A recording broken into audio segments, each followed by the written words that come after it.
सिन्धुपात्रे सुरतरुवर्षाखां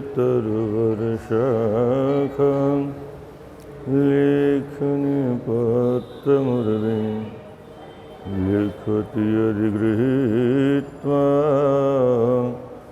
शारदा सर्वकालं तदपि तव गुणानामीश परं नयामि। माता रामो मत्पिता रामचन्द्रः स्वामी रामो मत्सखा रामचन्द्रः सर्वस्वं मे रामचन्द्रो दयालुर्नान्यं जाने नैव जाने न जाने। श्रीराम राम शरणं भव राम राम श्रीराम राम भरताग्रज राम राम श्रीराम राम रणकर्कश राम राम श्रीराम राम शरणं भव राम राम। अतुलित बलरामं हेमशैलाहदेहं धनुजवन कृशानुं ज्ञानिनामाग्रगण्यं सकलगुणनिधानं वानराणामधीशं रघुपतिप्रियभक्तं वादयादं नमामि। वादयादं नमामि। हरे राम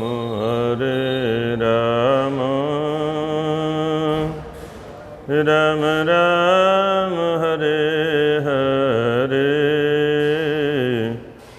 हरे कृष्ण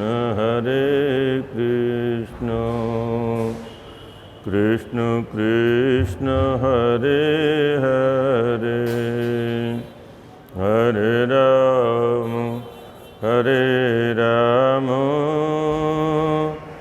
राम राम हरे हरे हरे कृष्ण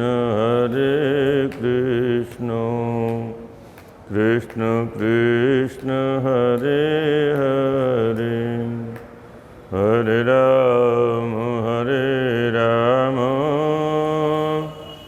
राम राम हरे हरे हरे कृष्ण कृष्ण कृष्ण हरे हरे। बोले राजा रामचंद्र भगवान की, बोले विश्वनाथ भगवान की, बोले केदारनाथ भगवान की, बोले जगन्नाथ भगवान की, श्री बद्रीनाथ भगवान की, श्री वैकुंठनाथ भगवान की। नमः पार्वती पते हर हर महादेव। आनंद कंद परमानंद भगवान सर्वेश्वर विश्वनाथ भगवान की अहेतु की अनुकंपा से हम आप संवेद होकर के भगवान भोलेनाथ की त्रिशूल पर बसी हुई अलौकिक नगरी में बैठ कर के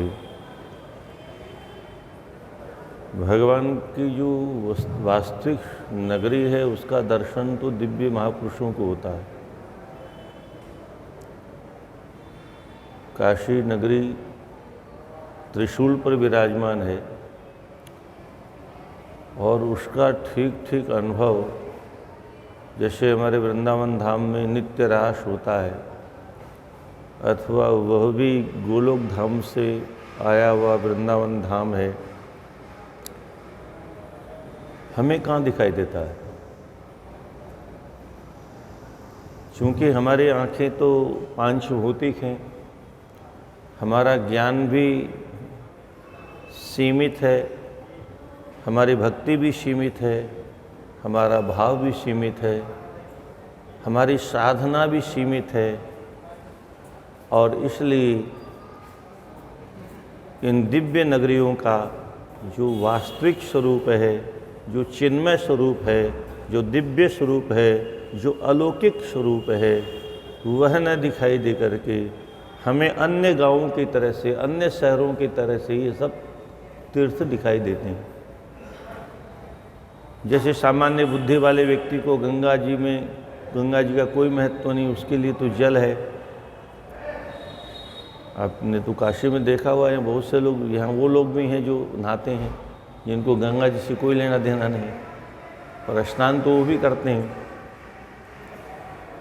अस्तु भगवान की कृपा दृष्टि हो जाए, अथवा किसी सच्चे संत की कृपा दृष्टि हो जाए, अथवा किसी शास्त्र की कृपा हो जाए, किसी पुराण की, गीता की, भागवत की, रामायण की, शिव पुराण, किसी भी ग्रंथ की, क्योंकि सब भगवत रूप हैं।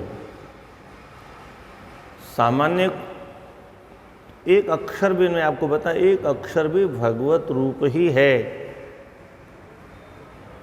शब्द ब्रह्म का तात्पर्य क्या है? हम लोग अक्षर पढ़ते हैं, क ख ग,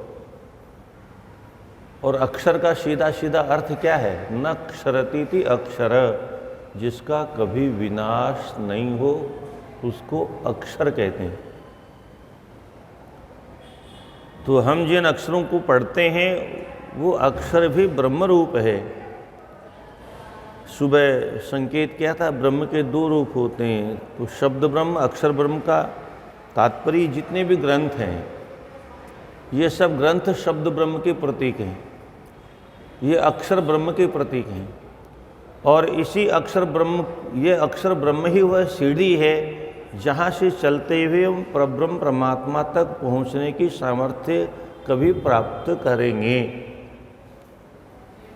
शब्द ब्रह्म का ज्ञान नहीं है, अक्षर ब्रह्म का ज्ञान नहीं है, अर्थात शास्त्र ज्ञान नहीं है। इसलिए भागवत में एक श्लोक आता है एकादश स्कंद में, जहाँ कल्याण करने के लिए गुरु की शरण में जाने की बात आती है। तस्मात् गुरुम प्रपद्येत। हे उद्धव, अगर अपना कल्याण करना हो तो किसी योग्य गुरु की शरण में जाओ। परंतु सुनो, गुरु कैसा होना चाहिए? शाब्दे परेच निष्णातम, वह शब्द ब्रह्म में भी निष्णात हो, और परे ब्रह्मणि निष्णातम, पर ब्रह्म में भी निष्णात हो, अर्थात अक्षर ब्रह्म का भी ज्ञाता हो, यानी वेद शास्त्रों का भी ज्ञाता हो, और परब्रह्म परमात्मा जो निर्गुण निराकार और सगुण साकार रूप में यत्र तत्र सर्वत्र हर देश में, हर दिशा में, हर काल में विद्यमान है, जिसके द्वारा ये सारा प्रपंच हो रहा है, रचा जा रहा है, पालन किया जा रहा है, संहार किया जा रहा है, उस परमात्मा का भी जिसको ज्ञान हो, ऐसे गुरु की शरण में जाना चाहिए। तो हम आप सब शब्द ब्रह्म का यहाँ प्रत्यक्ष रूप में अनुभव कर रहे हैं। तो तावश्यपोच्यते पापी पापकृन्मुनिषत्तमं, यावच्छि पुराणमहि न शृणोति सुभक्तितः। अभी प्रथम अध्याय चल रहा था, 40वां श्लोक चल रहा है। सूजी महाराज कहते हैं, मनुष्य के जीवन में पाप तभी तक रहते हैं जब तक वह शिव पुराण की कथा भक्ति पूर्वक नहीं सुनता है। अब ये जो शर्तें हैं बीच बीच में, ये जरा गड़बड़ कर देती है मामला। पत्रम पुष्पम फलम तोयम यो में भक्त्या, बहुत सरल बात दिखाई देती है, इतना सरल तो कुछ भी नहीं है। बोले पत्ता चढ़ा दो ठाकुर जी खुश, फूल चढ़ा दो, और उसमें भी एक वचन का प्रयोग है, पत्रम पत्रे पत्राणि, पुष्पम पुष्पे पुष्पाणि, फलम फले फलानि, जलम जले जलानि। तो एक वचन का प्रयोग करके कितना सरल मार्ग बताया, एक पत्ता चढ़ा दो। अच्छा, पत्ते का भी नाम नहीं है, कोई जरूरी नहीं कि वो बिल्व पत्र ही हो, वो जरूरी नहीं हो तुलसी पत्र ही हो, कोई पत्ता चढ़ा दो। भावपूर्वक, श्रद्धा पूर्वक, विश्वास और भक्ति पूर्वक। पत्रम पुष्पम, फूल का भी नाम नहीं है, गुलाब का ही होना चाहिए, केवड़े का ही होना चाहिए, मोगरा का ही होना चाहिए, कोई पुष्प चढ़ा दो, किसी का नाम नहीं। फलम, कोई जरूरी नहीं हो आम का ही फल हो, अनानास ही हो, बेर का फल भी चलेगा। वो भोले बाबा को तो बेर का फल बहुत ज़्यादा चढ़ाते हैं शिवरात्रि के दिन, उसमें बेर ही ज़्यादा हो। एक फल, कोई फल चढ़ा दो। पत्रम पुष्पम फलम तोयम जलम, जल चढ़ा दो। अब उसमें जल में गंगा जल चढ़ाओ, अलकनंदा का जल चढ़ाओ, कावेरी का, तुंगभद्रा का, कोई शर्त नहीं है। परंतु आगे जो शर्त है ये सबसे कठिन है, यह मैं भक्त्या प्रेक्षति, जो मुझे भक्ति से चढ़ाए। काम तो एक से ही चल जाएगा, दूसरे की जरूरत नहीं, तीसरे की जरूरत नहीं, चौथे की जरूरत नहीं, मन दो मन की जरूरत नहीं, पर शर्त यह है भक्ति पूर्वक दे। और यही बात सुदामा जी से भगवान कहते हैं, अणोप्यपाहृतम भक्ते प्रेमना भूरे में भवेत। जब सुदामा जी से याचना करते हैं, क्या लाए हो, किम भवान आनेतम भवन में भवता गृहात, किम उपायनम आनेतम, मेरे लिए क्या उपहार लाए हो, भाभी माँ के हाथ से क्या माँ ने भेजा है। संकोच में सुदामा जी दे नहीं रहे, तो भगवान संकोच दूर करने के लिए कहते हैं, सुदामा मुझे कोई भक्ति पूर्वक थोड़ा भी देता है, मैं उससे प्रसन्न हो जाता हूं। इसलिए तुम चिंता मत करो, संकोच मत करो, निसंकोच होके थोड़ा लाओ तो कोई चिंता की बात नहीं। और वैसे मेरा पेट भरने की सामर्थ्य तो किसी में नहीं है। अनंत अनंत ब्रह्मांडों को जो समेट करके अपने भीतर और खर्राटे से सो जाता है, इतना अनंत अनंत ब्रह्मांडों को अपने उदर में लेकर के, तो उसका पेट कितना बड़ा होगा, कौन भरेगा उसको। तो भगवान को हम 56 भोग से प्रसन्न कर लेंगे, इससे उससे उससे, ये संभव नहीं है। पर अगर भक्ति है तो थोड़े से भी परमात्मा प्रसन्न हो जाते हैं। फिर आगे के श्लोक में फिर बड़े बड़े धनपतियों को तमाचा मारते हुए कहते हैं, बिना भक्ति की मुझे कोई बहुत भी देता है, नैमे तोषाय कल्पते, मुझे प्रसन्न करने में वो समर्थ नहीं होते। और यहीं पर वह गीत आप लोग जो गाते हैं वो संकेत करता है, दुर्योधन घर मेवा त्यागे साग विदुर घर। 56 भोग छोड़ दिया, राजशाही ठाट बाट छोड़ दिया, क्यों? बोले इन ठाट बाट वालों के पास में भक्ति नहीं, श्रद्धा नहीं है, अहंकार चरम सीमा में भरा हुआ। आप लोगों ने कभी वो कथा सुनी होगी, एक बार गुरु नानक जी कहीं जा रहे थे अपने शिष्यों के साथ में, तो अपने अपने श्रद्धा से सभी सेवा करते हैं। राजा को पता चला तो वो भी अपने 56 भोग लेके आया, गरीब लोग भी कुछ लेकर के आए। महाराज ने देखा सबको, एक नज़र से देखने के बाद में सेवक से धीरे से कहा, देखो ये गरीबों का जो रखा है ना, इसको सब पंगत में चला दो, और इधर जो माल रखा है इसको छूना नहीं, खतरा है। अब वो राजा देखता रहा, उदास होता रहा, पंगत पूरी हो गई, उसका कतरा भी किसी ने नहीं लिया। तो महाराज के चरणों में सर झुका के, पुराने ज़माने के राजा बड़े सरल होते थे, संत सेवी होते थे, महाराज मुझसे ऐसा क्या अपराध हो गया, आपने सबका स्वीकार किया, थोड़ा ही स्वीकार कर लिया, आपने तो एक और भी स्वीकार नहीं, एक दाना भी स्वीकार नहीं किया।